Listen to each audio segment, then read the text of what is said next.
Hello students, कैसे हैं? उम्मीद करता हूं अच्छे होंगे, बेहतर होंगे और अपनी तैयारी बिंदास तरीके से कर रहे होंगे। आज की सीरीज जो मैं आपके सामने लेके आया हूं ये 10th नंबर की सीरीज है।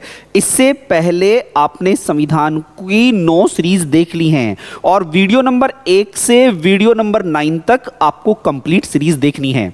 ओके स्टूडेंट्स, तभी आपको लाभ मिलेगा। जैसा कि आज आप जानते हैं आज संडे है। अब संडे में इससे पहले जितनी भी वीडियोज आपके लिए डली हुई हैं उन सब का आप प्रयोग करिएगा, ठीक है? और जब आप इनका सबका प्रयोग करोगे तो आपको क्वेश्चन बार बार रिपीट हो जाएंगे और आपके माइंड में एक इमेज बन जाएगी कि हमें स्टडी करना कैसे होता है, ठीक है? और आप सबका स्वागत है गुप्ता क्लासेस के यूट्यूब चैनल पर। जैसा कि आप सबको विदित है कि इससे पहले रीजनिंग की सीरीज भी डल रही है आपके लिए, एमसीक्यू सीरीज, जिसका लाभ आप Delhi police, UP police, CGL, CHSL और एनडीए, सीडीएस इन सभी परीक्षाओं में कर सकते हैं, ठीक है स्टूडेंट? चाहे वो सुपर टेट हो, चाहे उत्तर प्रदेश की कोई अन्य परीक्षा हो या हिंदुस्तान सेंट्रल गवर्नमेंट का कोई भी एग्जाम हो, उन सब जगह इन वीडियोस का आपको लाभ मिलेगा, ठीक है? अब टाइम वेस्ट ना करते हुए अब चलते हैं प्लेटफॉर्म की साइड में। और आप देख रहे हैं सबसे बेहतर कोट क्या पढ़ रहे हैं? आप देख रहे हैं शिक्षा सबसे शक्तिशाली हथियार है जिसे आप दुनिया को बदलने के लिए उपयोग कर सकते हो। एक एजुकेशन एक ऐसा माध्यम है जिससे दुनिया बदल सकते हो। स्वयं तो बदलते ही हैं, अगर स्वयं बदले तो दुनिया बदलती है, ठीक है? अब चलते हैं इस यात्रा में। क्वेश्चन नंबर 1 आपकी स्क्रीन पर है। क्वेश्चन नंबर 1 क्या कहता है? When did the constituent assembly adopt the constitution of India? संविधान सभा ने भारत के संविधान को कब स्वीकार किया? आप जानते हो बार बार इसी टाइप के क्वेश्चन आपके सामने आ रहे हैं, तो आप देखिएगा क्यों, क्योंकि बड़े इंपॉर्टेंट सवाल हैं ये।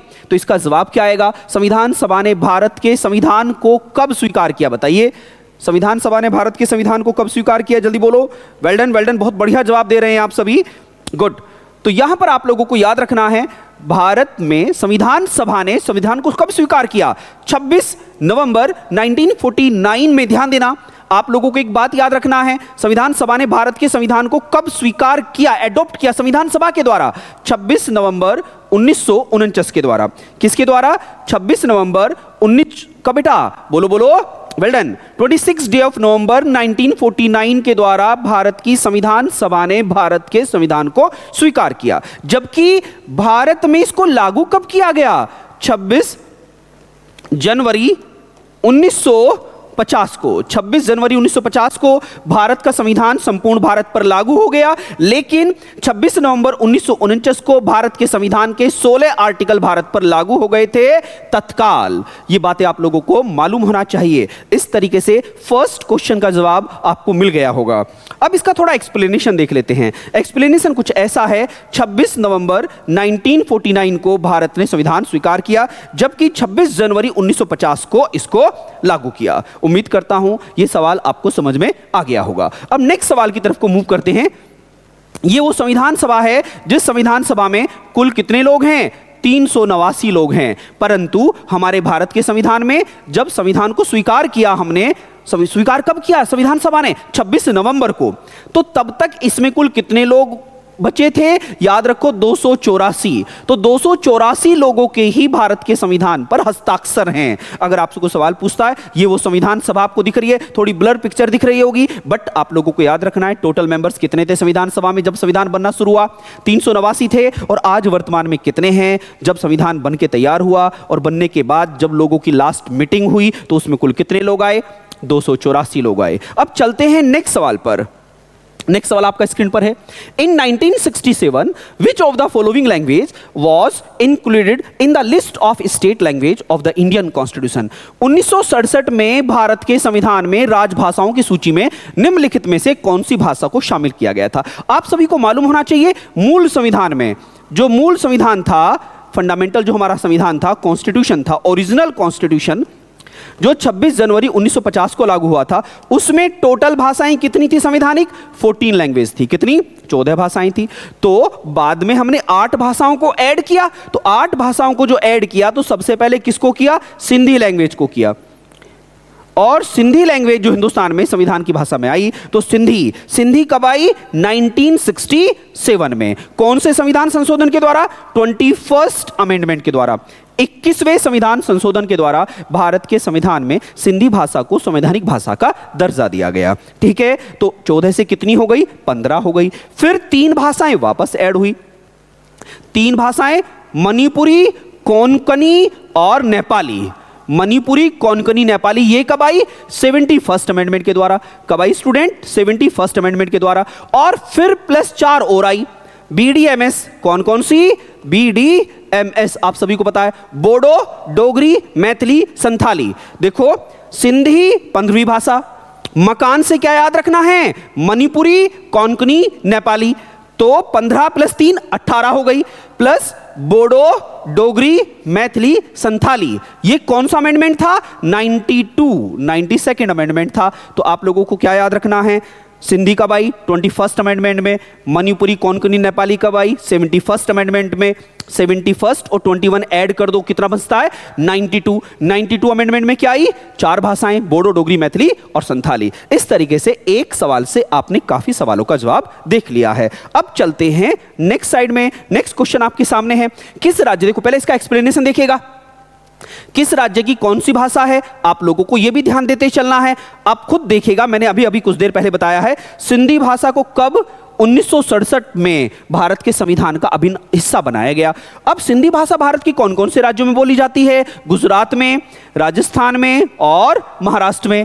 इस तरीके से कौन सी लैंग्वेज कहां बोली जाती है आपके सामने पूरा ब्यौरा है। ओके, इसका स्क्रीनशॉट लेके इसका नोट्स बना लेना। कभी कभी सवाल पूछा जाता है कि बताइए डोगरी भाषा कहां की है, बोडो भाषा कहां बोली जाती है, संथाल भाषा कहां बोली जाती है। तो आप इन 22 लैंग्वेज को देखेंगे, 22 लैंग्वेज आपके सामने हैं और उन्हें कब कब हमने स्वीकार किया वो डेट आपके सामने है, और कौन कौन से राज्यों की वो भाषाएं हैं वो आपके सामने हैं। प्लीज इत्मीनान के साथ नोट्स बना लेना, आपका काम हो जाएगा। एक ही वीडियो गागर में सागर भरने के लिए लायक होती है। अगर आप इन वीडियोस को देखते रहेंगे तो बाहर से कोई पढ़ने की आवश्यकता नहीं होगी। तो चलते हैं नेक्स्ट सवाल पर। नेक्स्ट सवाल आपकी स्क्रीन पर है, who is considered as the father of Indian constitution? भारतीय संविधान का जनक किसको कहते हैं? ये तो आप लोगों को मालूम ही है, ये तो जग जाहिर सवाल है, ये तो प्रचलित सवाल है। डॉक्टर भीमराव अंबेडकर जी को क्या कहते हैं? भारतीय संविधान का जनक कहते हैं। ये बात आपको क्लियर हो गई होगी। और ये जो ऊपर जितने भी नाम हैं इनके बारे में भी आप जानते होंगे। डॉक्टर राजेंद्र प्रसाद संविधान सभा के स्थायी अध्यक्ष रहे हैं। बाल गंगाधर तिलक हिंदुस्तान में आप सभी को पता है ना बेताज बादशाह रहे हैं, और अंग्रेज तो इनको अशांति का जन्मदूत कहते थे, क्योंकि जहां भी जाते थे अंग्रेजों की पिटाई स्टार्ट हो जाया करती थी। और जवाहरलाल नेहरू तो चाचा जी कहलाते हैं ना। चलिए आगे चलते हैं। अब आप देखिएगा डॉक्टर भीमराव अंबेडकर जी के बारे में। डॉक्टर भीमराव अंबेडकर जी कौन है? हिंदुस्तान के संविधान का निर्माता माना जाता है इनको। ऐसा क्यों? क्योंकि 29 अगस्त डॉक्टर भीमराव अंबेडकर जी ने ड्राफ्टिंग कमेटी का निर्माण किया था। 29 अगस्त 1947 में, 29 अगस्त 1947 में ड्राफ्टिंग कमेटी के चेयरपर्सन कौन बने? डॉक्टर भीमराव अंबेडकर।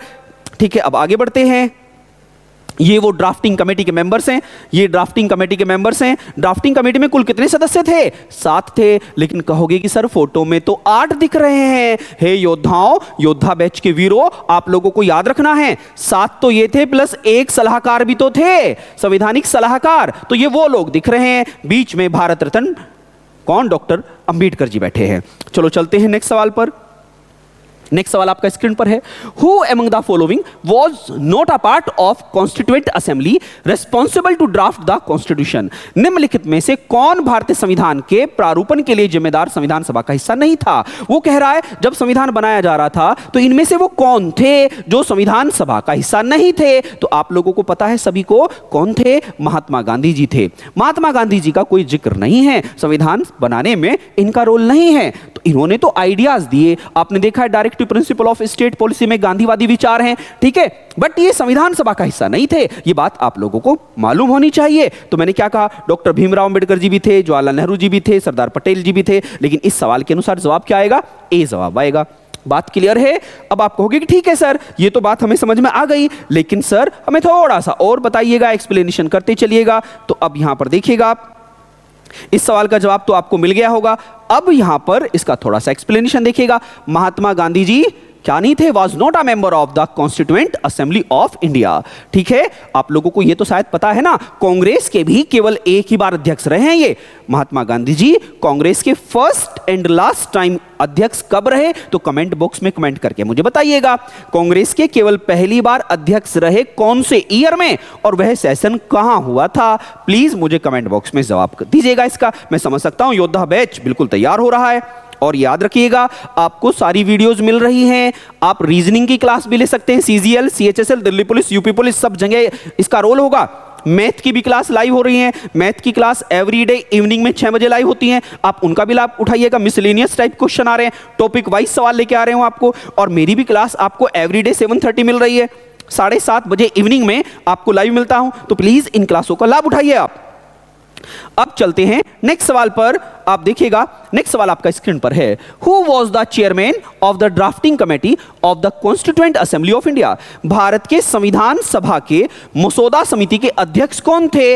अभी अभी देखो कितनी बार यह सवाल रिपीट हुआ है। डॉक्टर भीमराव अंबेडकर साहब थे, ये तो सभी को पता है। अब देखिएगा, इसका एक्सप्लेनेशन भी मैंने आपको बता दिया है। ठीक है, क्योंकि इतनी बार सवाल आया है भैया, इस वजह से बार बार यह सवाल आ जाता है, क्योंकि हर सेट में है कहीं ना कहीं।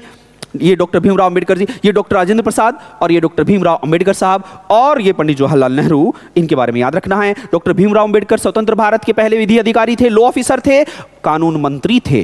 और डॉक्टर राजेंद्र प्रसाद कौन थे? कृषि मंत्री थे, स्वतंत्र भारत के पहले कृषि मंत्री। और 26 जनवरी 1950 में देश के पहले राष्ट्रपति। 24 जनवरी को राष्ट्रपति डिक्लेयर हो गए थे, और 26 जनवरी को तो स्वतंत्र भारत, गणतंत्र भारत के पहले राष्ट्रपति बने।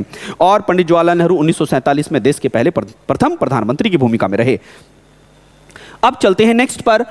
On which day is constitution day celebrated every year in India? आप सभी को पता है संविधान दिवस कब मनाया जाता है? जब संविधान देश ने स्वीकार किया था। तो वह डेट कौन सी है? 26 नवंबर। कौन सी डेट है? 26 नवंबर को संविधान बनके तैयार हुआ था, तो उसी डेट को हम संविधान दिवस के तौर पर स्वीकार किए हैं। ओके, अब चलते हैं नेक्स्ट सवाल पर। इसका एक्सप्लेनेशन भी देख लीजिएगा, इसका एक्सप्लेनेशन आपके सामने है। तो संविधान दिवस कब मनाया जाता है? 26 नवंबर को मनाया जाता है, एवरी ईयर मनाया जाता है, ये बात आप लोगों को याद रखना है। और 26 जनवरी को गणतंत्र दिवस मनाया जाता है, रिपब्लिक डे मनाया जाता है। तो कंफ्यूज मत होना, 26 नवंबर को संविधान दिवस, क्योंकि उस दिन संविधान बनके तैयार हुआ था, और जिस दिन उसे लागू किया गया पूर्णतः भारत में, उस डेट को हम गणतंत्र दिवस बोलते हैं। तो इन दोनों डेट्स में आपको कंफ्यूजन नहीं रखना है। अब चलते हैं नेक्स्ट सवाल पर। अब देखिएगा, डॉक्टर भीमराव अंबेडकर संविधान दिवस के तौर पर बोल रहे हैं 26 नवंबर, क्योंकि इस दिन हमने भारत के संविधान को स्वीकार किया था। और भारतीय संविधान वकीलों का स्वर्ग है, ऐसा भी आप जानते हैं। ठीक है, आगे बढ़िएगा, आगे देखिएगा क्वेश्चन में क्या लिखा है। क्वेश्चन है आपके सामने, who describe the preamble of Indian constitution as the political horoscope of the Indian constitution? निम्नलिखित में से किसने भारतीय संविधान की प्रस्तावना को भारतीय संविधान की राजनीतिक कुंडली के रूप में वर्णित किया? बताइए, राजनीतिक कुंडली के तौर पर किसने किया? कन्हैयालाल मणिकलाल मुंशी ने। कन्हैयालाल मणिकलाल मुंशी ने क्या कहा? यह भारतीय संविधान की राजनीतिक कुंडली है। क्या है? यह राजनीतिक कुंडली है, यह बात आप लोगों को याद रखना है। अब आगे बढ़ते हैं, नेक्स्ट सवाल है। देखिएगा, आप यहां पर सारे सवाल को बेहतर तरीके से जवाब दिया है। के.एम. मुंशी साहब ने क्या कहा? Preamble is the constitution of political horoscope. ठीक है, अब चलते हैं नेक्स्ट सवाल पर। अच्छा, कन्हैयालाल के मुंशी साहब के बारे में थोड़ा सा तो पढ़ लीजिएगा। ये कौन थे? Member of Indian national Congress and Swaraj party. ये स्वराज पार्टी वही स्वराज पार्टी है जिसको मोतीलाल नेहरू ने 1923 में क्या किया था? उद्घाटन किया था, इसको चलाया था, क्रिएट किया था। आगे क्या है? ये सरदार पटेल जी से बड़े क्या थे? प्रभावित थे। आगे क्या लिखा है? Founder of Bharatiya Vidya Bhavan 1938। Question पूछा गया है, भारतीय विद्या भवन 1938 में बन के तैयार हुआ, इसका संस्थापक कौन है? कौन? के मुंशी साहब थे। ये बातें आप लोगों को याद रखनी है। और भारतीय संविधान में क्या ड्राफ्टिंग कमेटी के मेंबर की भूमिका में भी रहे हैं। अब नेक्स्ट सवाल पर चलते हैं। When was the first constituent assembly election held in India? Bharat में पहला संविधान सभा चुनाव कब हुआ था? आप सबको पता है, संविधान सभा का, देखो क्या पूछ रहे, संविधान सभा, कॉन्स्टिट्यूशनल असेंबली, आपने सुना होगा 9 दिसंबर 1946 को संविधान की पहली बैठक हुई थी। तो आप समझ सकते हैं संविधान की जब प्रथम बैठक हुई होगी तो चुनाव होके ही हुई होगी, तो 1946 क्या आएगा? 1940 में, 1940 में। अब आप कहोगे सर इसका एक्सप्लेनेशन क्या है? इसका एक्सप्लेनेशन आपके सामने है, क्या लिखा है? First time in New Delhi on 9th of December 1946 in the Constitution Hall, which is now known, अब वर्तमान में क्या कहते हैं? Central Hall of Parliament House। वर्तमान में इसका नाम ये है, उन दिनों इसका नाम क्या था? उन दिनों क्या नाम था? कॉन्स्टिट्यूशनल हॉल नाम था इसका। क्या नाम था? कॉन्स्टिट्यूशनल हॉल है। आज क्या नाम है? सेंट्रल हॉल ऑफ पार्लियामेंट के नाम से इसको जानते हैं। अब नेक्स्ट सवाल पर चलते हैं। नेक्स्ट सवाल आपकी स्क्रीन पर है, देखो ये है वो, याद रखना, एक्सप्लेनेशन समझिएगा, ये वो सेंट्रल हॉल है जिसको सेंट्रल हॉल ऑफ पार्लियामेंट कहते हैं। उन दिनों कॉन्स्टिट्यूशनल क्लब दिल्ली के नाम से इसको जाना जाता था। अब चलते हैं नेक्स्ट सवाल पर। नेक्स्ट सवाल आपका स्क्रीन पर है, सेकंड लास्ट सवाल है। हे कॉम्पिटिटर, ये सेकंड लास्ट सवाल है और आप जानते हैं ये सेशन संडे में आपके लिए आ रहा है। और तो संडे में मैंने क्या किया है, पहले ही इसको मैंने क्या कर लिया, रिकॉर्ड कर लिया है। और आपको, क्योंकि एक भी दिन आप ऐसा ना हो कि आपको सीरीज बंद हो जाए, ये सीरीज एवरी डे मिलनी है आपको और आपकी कंटिन्यूटी लगातार बराबर बनी रहे। देखो हमारा मेन उद्देश्य गुप्ता क्लासेस का यही है कि जितने भी स्टूडेंट्स जुड़े हुए हैं उनको लाभ मिलता रहे। सारी वीडियो, सारे लेक्चर्स आपको एवरी डे मिल रहे हैं, बस उनका लाभ उठाइएगा। बताइए क्वेश्चन क्या है, in which year did Motilal Nehru chairman and 8 other Congress leaders draft a constitution for India? Motilal Nehru और बाकी के 8 कांग्रेस नेताओं ने किस वर्ष भारतीय संविधान का प्रारूप तैयार किया था? आप सभी को मालूम है, जब हिंदुस्तान में, मोतीलाल नेहरू जी कौन है? पंडित जवाहरलाल नेहरू के फादर हैं।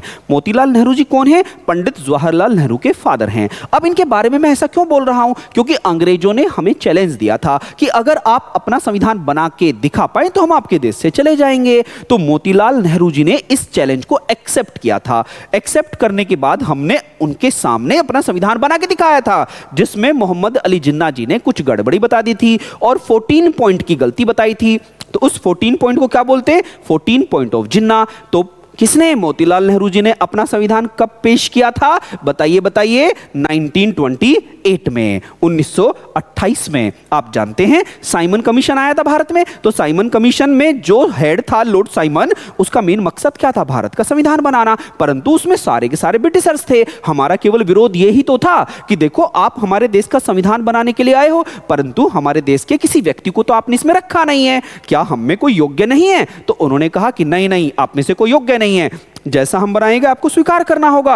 हमने उनका विरोध किया और इस विरोध में लाला लाजपत राय की लाठीचार्ज के कारण हत्या हो गई। और वहीं पर हमने क्या एक नारा दिया, गो बैक साइमन, साइमन वापस जाओ। लॉर्ड साइमन डर गया, तो उसने कहा कि ठीक है, अगर तुम बना सकते हो तो बना के दिखाओ, लेकिन हमारे घर में ही हमारे कुछ खिलाफ हो गए लोग। इस तरीके से जो नेहरू रिपोर्ट थी वो फेल हो गई, लेकिन आई कब थी? 1928 में। अब आप देखेंगे ये है मोतीलाल नेहरू जी के बारे में कुछ बातें, ड्राफ्ट कॉन्स्टिट्यूशन, ये आप सभी देखेगा, तो इसको क्या बोलते हैं? नेहरू रिपोर्ट बोलते हैं। ठीक है, अब नेहरू रिपोर्ट कब आई?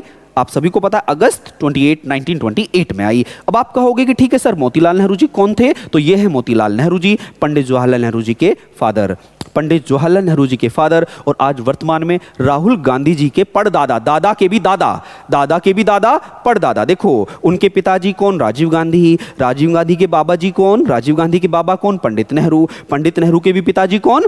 मोतीलाल नेहरू जी। आप देखिएगा, आप इन्होंने क्या क्या डिमांड की थी इसमें? बस हमें डोमिनियन स्टेटस दे दो, आधा ही राज्य दो, अधिराज्य दे दो। अधिराज्य का मतलब पूरी आजादी नहीं चाहिए, आधी रोटी चाहिए। फंडामेंटल राइट्स दे दो हमें। इन्होंने ये सारी बातें उठाई थी। इन सारे पॉइंट्स को आप अपने पास लिख लो नोट्स में। अब चलते हैं आज की इस क्लास के लास्ट सवाल पर। आज की क्लास का लास्ट सवाल है आपके सामने। लास्ट सवाल क्या कहता है? Which of the following is not a feature of the Indian federal system? निम्नलिखित में से कौन सी भारतीय संघीय ढांचे की एक विशेषता नहीं है? अब देखो, भारत के संविधान की विशेषता नहीं है, ठीक, आप जानते हो रिटन कॉन्स्टिट्यूशन तो हमारे पास है, independent judiciary to settle dispute, single tier government. आप लोगों को सबसे पहले समझ में आना चाहिए संघीय ढांचा। वो कह रहा है which of the following is not a feature of the Indian federal system? Indian federal system की क्या विशेषता नहीं है? देखो, फेडरल सिस्टम में सबसे बड़ा लिखित संविधान है, वो मेरे पास है। इंडिपेंडेंट जुडिशरी, बिल्कुल, भारत में क्या है? न्यायपालिका स्वतंत्र है। आगे क्या लिखा? सिंगल टायर गवर्नमेंट ना, मेरे यहां सिंगल टायर कहां है गवर्नमेंट? यहां पर तो मल्टी टायर है, कहीं 3 टायर है, कहीं 4 टायर है, कहीं 2 टायर है। मैंने बताया था प्रीवियस वीडियो में, ये बातें आप लोगों को समझ में आनी चाहिए। Union government, state government, union territory government और लोकल गवर्नमेंट, गांव की सरकार, खंड की सरकार। तो इसका मतलब ये ऑप्शन गलत है। Division of power between central and the state, ये तो बिल्कुल है। हम अपने यहां पर केंद्र व राज्यों के बीच में शक्तियों का बंटवारा करते हैं, बट आपात परिस्थितियों में सारी शक्ति कहां निहित हो जाती है? कहां पर? सेंट्रल गवर्नमेंट में हो जाती है। परंतु ये फेडरल गवर्नमेंट का कैरेक्टरिस्टिक्स नहीं है, तो इसका जवाब क्या आएगा? सी आएगा। अब आप कहोगे कि सर एक्सप्लेनेशन भी बता दो। एक्सप्लेनेशन आपके सामने है। Feature of the federal system of India. देखिए, संघीय व्यवस्था ये है। संघीय व्यवस्था में क्या क्या चीजें होनी चाहिए? डुअल गवर्नमेंट पॉलिटी होनी चाहिए, मतलब दोहरा शासन, द्वैत शासन। Division of power between various levels, बिल्कुल सारे लेवल पर पावर की शक्तियों को बंटवारा है, केंद्र में अलग है, स्टेट में अलग है। और आगे क्या लिखा है?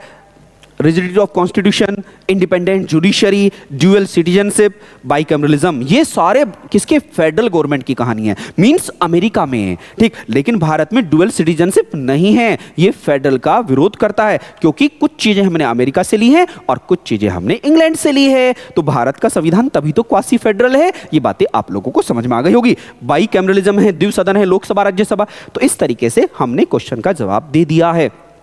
अब मुझे बताओ, क्या ये सेशन आपको पसंद आया? अगर पसंद आया हो तो प्लीज लाइक कीजिएगा, और पसंद आया हो तो कमेंट करिएगा, ओके। और भी ज्यादा पसंद आ जाए तो शेयर कर दीजिएगा। तो अब मैं अपनी वाणी को यहीं पर विराम देता हूं और आपसे जरूर एक बात कहूंगा, प्लीज एक बात और सुनिएगा। सारी वीडियोस को देखिएगा, नोट्स बनाइएगा और कंटिन्यूटी मेंटेन करिएगा, आप जीत जाओगे। बस इसी वचन के साथ मैं अपनी वाणी को विराम देकर आपसे अलविदा करता हूं, और तब तक के लिए जय हिंद, जय भारत।